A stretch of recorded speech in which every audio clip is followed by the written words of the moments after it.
Revista Justiça Entrevista. E agora vamos ter mais detalhes do projeto de lei 1397 de 2020, que institui medidas de caráter emergencial destinadas a prevenir a crise econômica financeira de agentes econômicos. Nosso convidado é o professor, advogado e parecerista, doutor em Direito pela PUC de São Paulo, José Miguel Garcia Medina. Professor, seja bem-vindo, bom dia. Olá, Sérgio, bom dia a você e a todos os ouvintes da Rádio Justiça. É um prazer estar aqui com você novamente conversando sobre esse assunto tão importante. Vamos lá então, professor. Esse projeto é ainda projeto? Como é que está a tramitação dele no Congresso Nacional? Certo. Esse projeto de lei, ele nasceu na Câmara dos Deputados, né?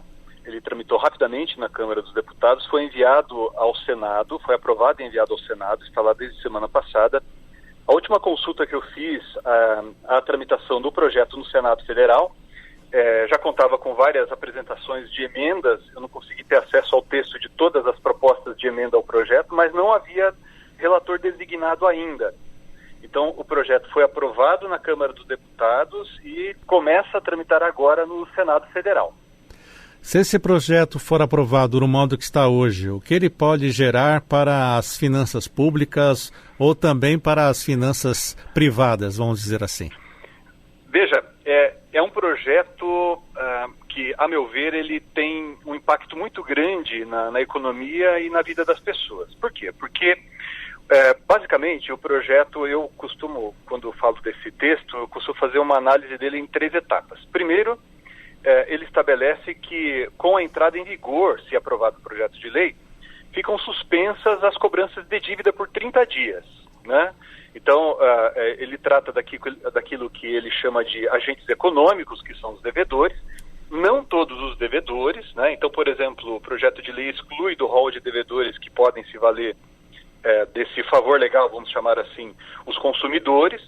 Mas outros consumidores, outros devedores em geral, sejam empresários, sejam produtores rurais, por exemplo, eles vão se valer dessa suspensão de cobrança de dívidas pelo prazo de 30 dias. Essa é a primeira etapa.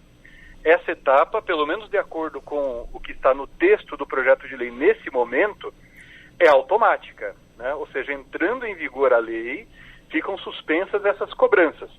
Tem mais alguns detalhes, mais algumas minúcias, mas basicamente é isso que está ali no artigo 5º desse projeto de lei. Uma segunda etapa, ou melhor dizendo, antes, nesse período de 30 dias, o projeto de lei estabelece que devedor e credor deverão sentar e renegociar, né? Deverão sentar e ver se as bases do negócio que eles celebraram se mantêm, se não se mantêm, se é o caso de mudar valor de parcelas, aumentar o número de parcelas para pagamento, etc. e tal. Findo esse período de 30 dias, que é uma suspensão legal, ou seja, se eu sou um empresário e você é empresário, eu devo para você ou você deve para mim, automaticamente a cobrança da dívida está suspensa. Nesse período a gente tem que negociar de acordo com o projeto de lei. Findo esse período de 30 dias, o devedor poderá requerer à justiça, dentro de 60 dias, ele tem um prazo de 60 dias para requerer isso, uma renegociação preventiva. Uma negociação preventiva é a expressão usada pelo projeto de lei. Então, vejam, eu tenho 30 dias de suspensão legal, findo esse período de 30 dias, começa um prazo de 60 dias para que o devedor requeira à justiça a renegociação. Requerida à justiça essa negociação preventiva, que é a expressão empregada pela lei, eu terei com você, meu credor, por exemplo, mais 90 dias para nós tentarmos ajustar, né, aquilo que a gente não conseguiu naquele período inicial de 30 dias. Agora a gente vai ter 90 dias para, perante a justiça. Isso é um dado importante, porque essa negociação preventiva, que é um procedimento de jurisdição voluntária criado pelo projeto de lei, ele tramita perante a justiça, tramita perante o juízo competente para processo de recuperação judicial de empresas, né? Então não é esse projeto prevê uma etapa inicial de renegociação, ou de tentativa de renegociação, que é extrajudicial, que vai se dar nesse período de 30 dias, mas prevê também que, frustrada essa tentativa de renegociação, dentro de 60 dias, mais 60 dias, o devedor pode requerer à justiça, né, essa negociação preventiva que vai se dar perante o juízo, né? Sim. Então, perceba, por isso que eu estou dizendo que é um projeto de alto impacto. Por quê? Porque se nós somarmos todos esses prazos, né, o prazo inicial de 30 dias de suspensão legal, esse período de 60 dias dentro do qual o devedor poderá requerer à Justiça a negociação preventiva, mais 90 dias, que é o período previsto na lei de prazo máximo para a tramitação da negociação preventiva perante a Justiça, eu terei praticamente 6 meses aí de suspensão de cobrança da dívida. Professor, por isso, com esse prazo todo, né, que o senhor está colocando para nós, 180 dias, o senhor acredita que teremos uma grande judicialização desse tema sobre as dívidas? Sem dúvida, porque veja, há uma estimativa, várias reportagens têm divulgado aí, que há uma estimativa de que, do IBGE, de que há mais ou menos 25 milhões de pessoas físicas e jurídicas que se encaixariam no conceito de agente econômico previsto aqui no projeto de lei. Então, sejam os empresários, sejam produtores rurais, sejam pequenas pessoas jurídicas, sejam grandes pessoas jurídicas, grandes comerciantes, pequenos comerciantes, aproximadamente 25 milhões de pessoas físicas e jurídicas se encaixariam no conceito de agente econômico aqui previsto na lei. Se, por exemplo, vamos fazer uma estimativa, 10% dessas pessoas requererem, né, a negociação preventiva à Justiça, esse procedimento de jurisdição voluntária aqui previsto no projeto de lei, teremos aproximadamente 2,5 milhões de pessoas requerendo isso. E perceba, se o projeto de lei, por exemplo, se tornar lei até, sendo aqui otimista, até agosto ou setembro, de setembro até o final do ano, em poucas semanas ou em 1 ou 2 meses, esses 2,5 milhões pessoas vão requerer à Justiça a negociação preventiva.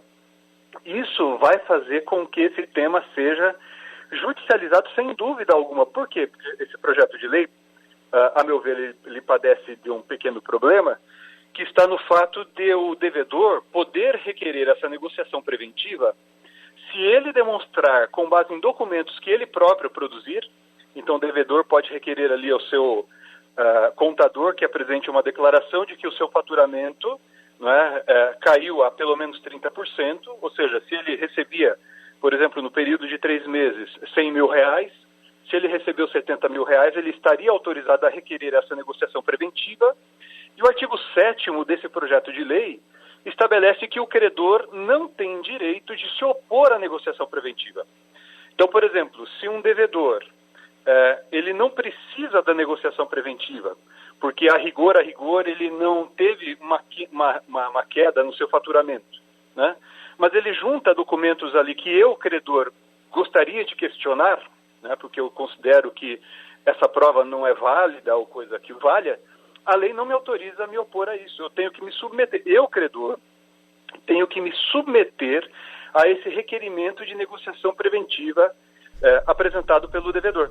E isso é uma coisa, um outro dado que me parece importante, é que o projeto de lei trata todos os credores e todos os devedores como se eles estivessem numa mesma situação social e econômica. Ou seja, ele considera que todas as pessoas do Brasil estão passando por essa crise da mesma maneira. Veja, claro que estamos todos passando por uma tempestade, talvez até algo pior que uma tempestade. Mas cada um está passando por barcos diferentes. Tem setores do comércio, setores empresariais, que estão sofrendo menos com a crise do que outros. Agora, se o projeto de lei, por exemplo, for aprovado deste modo, uma rede de supermercados, se demonstrar que reduziu o seu faturamento, veja, não estou falando em lucro, estou falando em faturamento, que é o que, por exemplo, que ela recebe em 30%, ela pode requerer a suspensão nos termos aqui do projeto de lei em desfavor de credores que ela tem, por exemplo, que sejam pequenos agricultores que forneçam frutas e legumes, contra, por exemplo, os laticínios que fornecem queijos, leites, etc. e tal. E isso vai acabar gerando um efeito cascata, né? Por quê? Porque se eu sou seu credor, e você é empresário, eu também empresário, e você diz, olha, eu sou aqui do ramo de construção civil, você que me fornece as coisas que eu uso aqui na construção civil, já estou avisando que eu vou requerer, né, o que a lei me autoriza ali para renegociação. eu vou fazer a mesma coisa em relação aos meus credores, e assim sucessivamente. Então, por isso que muitos críticos do projeto dizem que, se ele for aprovado desse modo, há um risco de uma moratória geral em cascata que pode durar até 6 meses. E a economia, né, que já está sofrendo um impacto terrível por conta dessa pandemia, que a gente não sabe quando é que vai acabar e como é que vai acabar. A gente torce, se Deus quiser, que acabe logo, mas por enquanto está tudo muito incerto, né? Se aprovado o projeto, inevitavelmente há o risco de haver uma moratória geral e uma paralisação ainda maior da economia. Dr. José Miguel Garcia Medina, esse texto ainda, da forma que está redigido, o senhor fez uma análise dele, ele traz segurança jurídica ou há dubiedades? Bom, eu pessoalmente entendo que há vários pontos nele que geram dúvida. Por exemplo, o artigo 3º, né, estabelece que nesse período de suspensão não são admitidos atos de excursão de bens do devedor. Ora, o que é excursão? Nós do direito, eu pelo menos que escrevo sobre isso quando trato de direito civil e direito processual civil, excutir é um verbo que vai significar a alienação final do bem do devedor. Mas muita gente, né, aqueles que não são da área jurídica, por exemplo, muitos estão afirmando que por excutir aqui seria ajuizar qualquer ação contra o devedor. Então, veja, a gente tem que pensar que quando a gente elabora leis, essas leis vão ser aplicadas por técnicos da área do direito, mas também vão ser lidas e vão ser utilizadas no dia a dia por pessoas que não são da área do direito, né? Então tem que ser mais claro quanto a isso aqui. O que é excutir? Eu vou impedir que a pessoa ajuize uma ação ou vou impedir apenas a alienação de bens do devedor no curso de um processo? Esse é um exemplo. Outro exemplo que o projeto de lei não esclarece. Durante essas suspensões sucessivas que estão referidas aqui no projeto de lei, qual o efeito disso em relação à prescrição, por exemplo, né? Então, se eu tenho direito de ajuizar, você é meu credor, eu devo a você uma quantia, nós dois somos empresários, você tem direito de cobrar de ajuizar uma ação de cobrança contra mim, dentro do período, por exemplo, de 3 anos. Tá? Imagine que esse prazo prescricional está prestes a vencer, está a possibilidade de vencer aqui nesses próximos 6 meses. Se eu, seu devedor, requerer esse favor legal que está aqui referido, essa negociação preventiva, o prazo prescricional fica suspenso, não fica suspenso? O projeto não esclarece. A meu ver, fica, né? Mas muita gente já me perguntou isso. Mas é algo que o projeto deveria esclarecer também. Outro ponto. E se o devedor, voltando ao exemplo, eu e você somos empresários, eu te devo uma determinada quantia. E se eu, como devedor, fizer esse requerimento de negociação preventiva de maneira descabida e abusiva e com isso lhe causar prejuízos? Você, né, Sérgio, meu credor, vai poder mover contra mim uma ação de indenização por perdas e danos, por exemplo? Então são dúvidas que o projeto gera, né? E além disso tudo, me parece que o maior problema, além desses problemas todos, está no fato de o projeto tratar como iguais pessoas que se encontram em situações diferentes, né? Quando a gente estuda direito do consumidor, quando a gente fala da teoria finalista para aplicação do Código de Defesa do Consumidor, a gente afirma que pode haver situações em que há determinada relação como de consumo, mas aquele que consome, né, ele é o lado mais forte da relação jurídica, né? Então, alguém que presta, uma pessoa, um particular que presta um serviço para uma grande empresa, né? Essa grande empresa é consumidora. Mas eu não posso aplicar o Código de Defesa do Consumidor em detrimento da pessoa mais fraca, nesse caso o fornecedor, né?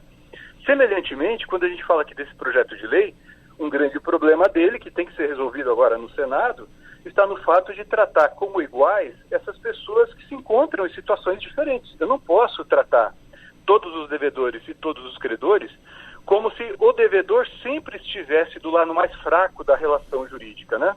Há um outro projeto de lei que tramita também no Congresso Nacional, que é o projeto de lei 1197, que vai em sentido mais ou menos oposto, que tenta, digamos assim, criar menos insegurança, né? E esse projeto aqui vai, a meu ver, sem dúvida alguma, como você mencionou, criar mais judicialização.